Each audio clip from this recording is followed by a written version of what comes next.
This tutorial will teach you how to get higher rendering quality. Most of default Unreal settings are well suited for games, but if we want to make high-quality Arch-VIZ renders, we need to change a few things. First is light mask quality. Light mask is Unreal way of dealing with global illumination. It's similar to V-Ray light cage or irradiance map. It first computes bounces of light and then bakes them to light maps. That's why there can't be any UV overlaps or mirroring. Most of light mask quality settings can be found in the World tab. 4 options are the most important. First is static lighting level scale. The smaller scale, the more samples are emitted. Note that too small value can produce lighting artifacts or give visible patterns. Non-indirect lighting bounces. This setting controls how many times light will bounce.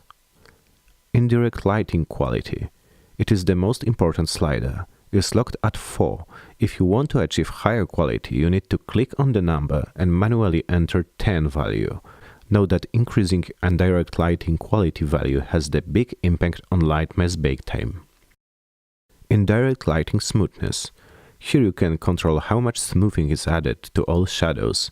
Smaller values give crisp-looking shadows, but also can introduce artifacts.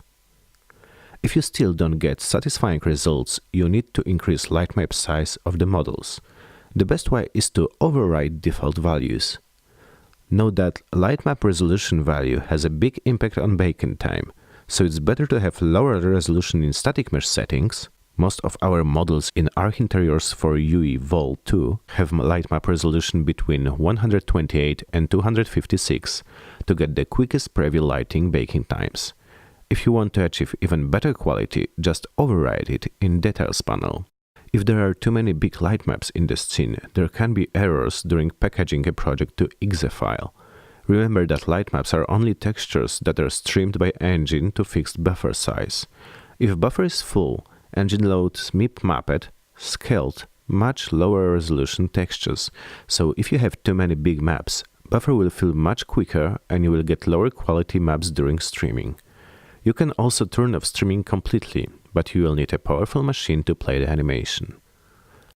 Another thing is screen space reflections quality. Unreal has 2 ways of dealing with reflections, using reflection capture spheres and post-process screen space reflection. The latter has much higher quality. Reflection capture spheres are constrained by DirectX 11. They can be maximum 128 pixels in size.